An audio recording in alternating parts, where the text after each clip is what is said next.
ಕೆಲವ್ರು ಕನ್ಸೀವ್ ಆದ ತಕ್ಷಣನೇ ಒಂದು ಗುಟ್ಟಕ್ಕೂ ನೀರು ಕೂಡ ದಕ್ಕೋದಿಲ್ಲ, ಯಾವಾಗಲೂ ವಾಮಿಟಿಂಗ್ ಆಗ್ತಿರ್ತದೆ. ಕೆಲವ್ರಿಗೆ, ಎಲ್ರಿಗೂ ಇರಲ್ಲ, ಡಿಪೆಂಡ್ ಅಪಾನ್ ಅವರ ಏನಂತೀರಿ ಅವರ ಆರೋಗ್ಯದ ಸ್ಥಿತಿ ಮೇಲೆ ಡಿಪೆಂಡ್ ಇರ್ತದೆ. ಆದ್ರೂ ಬೇರೆ ಬೇರೆ ತೊಂದರೆಗಳಂತೂ ಖಂಡಿತ ಹೆಣ್ಣುಮಕ್ಕಳಿಗೆ ಇರ್ತದೆ.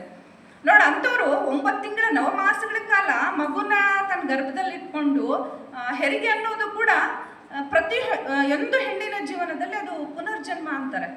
ಅಷ್ಟೆಲ್ಲ ಮಾಡಿ ಮಗು ಹುಟ್ಟಿದ ಮೇಲೆ ಕೂಡ ಒಂದು 2-3 ವರ್ಷ ಎಷ್ಟು ಕಷ್ಟಪಡ್ತಾಳಲ್ಲ ಅಮ್ಮ, ತನ್ನ ಎದೆ ಹಾಲು ಉಣಿಸ್ತಾ, ಎಷ್ಟೋ ರಾತ್ರಿಗಳನ್ನು ನಿದ್ದೆ ಮಾಡದೆ, ಒತ್ತೊತ್ತಿಗೆ ಸರಿಯಾಗಿ ಊಟ ಮಾಡದೆ ಬಡಕಲು ದೇಹ ಆಗಿರೋ ಎಷ್ಟೋ ಹೆಣ್ಮಕ್ಳು ನಮ್ಮ ಕಣ್ಣಿಗೆ ಸಿಗ್ತಾರೆ. ಆದರೆ ದೊಡ್ಡವರಾಗ್ತಾ ಆಗ್ತಾ ನಾವು ಏನು ಮಾಡಕತ್ತೀವಿ ಅಂದರೆ, ನೀನು ಯಾರ ಮಗಳು, ನೀನು ಯಾರ ಮಗ ಅಂತ ಕೇಳಿದ್ರೆ ನಾವು ತಟ್ಟಂತ ಹೇಳೋದು ಯಾರನ್ನ? ಯಾರ ಹೆಸರು ಹೇಳ್ತೀವಿ? ಯಾರ ಹೆಸರು ಹೇಳ್ತೀವಿ ಹೇಳ್ರಿ? ಅಪ್ಪನ ಹೆಸರು ಹೇಳ್ತೀವಲ್ಲ.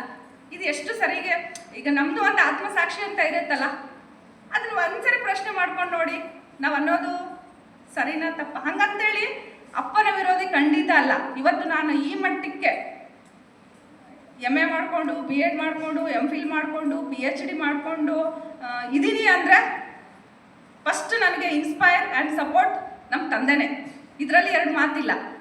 ಅವ್ರ ಸಪೋರ್ಟೇ ನನಗೆ ಎಲ್ಲಕ್ಕಿಂತ. ಆಮೇಲೆ ನನ್ನ ಸಂಗಾತಿ, ನನ್ನ ಅಣ್ಣ ತಮ್ಮ ಸೆಕೆಂಡ್ರಿ ಬರ್ತಾರೆ. ಬಟ್ ಅವ್ರ ಸಪೋರ್ಟ್. ಹಾಗಂತೇಳಿ ನನ್ನ ತಂದೆಯನ್ನ ವಿರೋಧ ಮಾಡೋದು ಡೆಫಿನೆಟ್ಲಿ ಯಾವ ಮಗಳು ಕೂಡ ಮಾಡಲ್ಲ. ಹಾಗಂತೇಳಿ ಅಮ್ಮನ ಅಸ್ತಿತ್ವ ಎಲ್ಲಿದೆ? ನಾನು ಬರೀ ಅಮ್ಮ ಅಂದ ತಕ್ಷಣ ಬರೀ ಹೊಗಳು ಬಿಡೋದಲ್ಲ, ಅಮ್ಮನಿಗೆ ಒಂದು ಐಡೆಂಟಿಫಿಕೇಶನ್ಸ್ ಬೇಕಲ್ಲ, ಹೌದು ಅಲ್ವೋ?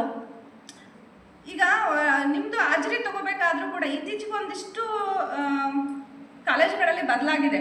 ಅಂದರೆ ನಿಮ್ಮ ಹೆಸರಿನ ಜೊತೆಗೆ ನಿಮ್ಮ ತಾಯಂದ್ರ ಹೆಸರು ಇರ್ತದೆ. ಬಟ್ ಮೆಜಾರಿಟಿ ನಿಮ್ಮ ಅಟೆಂಡೆನ್ಸಲ್ಲೆಲ್ಲ ಕರೆಯೋದು ಯಾರನ್ನ? ನಿಮ್ಮ ಜೊತೆಗೆ ನಿಮ್ಮ ತಂದೆ ಹೆಸರು ಇರುತ್ತಲ್ಲ.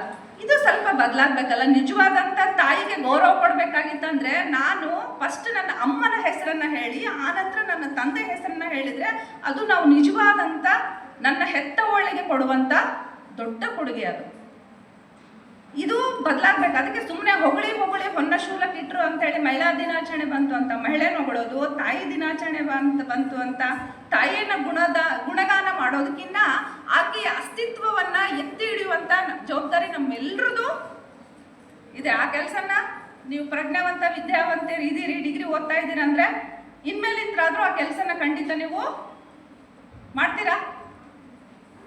ಸುಮ್ಮನೆ ಕೇಳಿ ಹೋಗ್ಬಿಡ್ತೀರಾ? ಮಾಡ್ತೀರಲ್ಲ. ಯಾಕಂದ್ರೆ ನೀವು ಮಾಡಿದ್ರೆ ನೆಕ್ಸ್ಟ್ ನಿಮಗೂ ನಿಮ್ಮ ಮಕ್ಕಳಿಂದ ಅದು ಅಪ್ಲಿಕೇಬಲ್ ಆಗ್ತದೆ. ಇಲ್ಲಾಂದ್ರೆ ಏನಾಗುತ್ತೆ, ಅಮ್ಮ ಅಂದರೆ ಅಷ್ಟೇ ಒಂದು 4 ಗೋಡೆಗೆ ಸೀಮಿತ ಆಗೋಗ್ಬಿಡ್ತಾರೆ. ಆಕೆ ಕನಸು ಭಾವನೆ ನೋಡಿ ನಿಮ್ಮ ಸಲುವಾಗಿ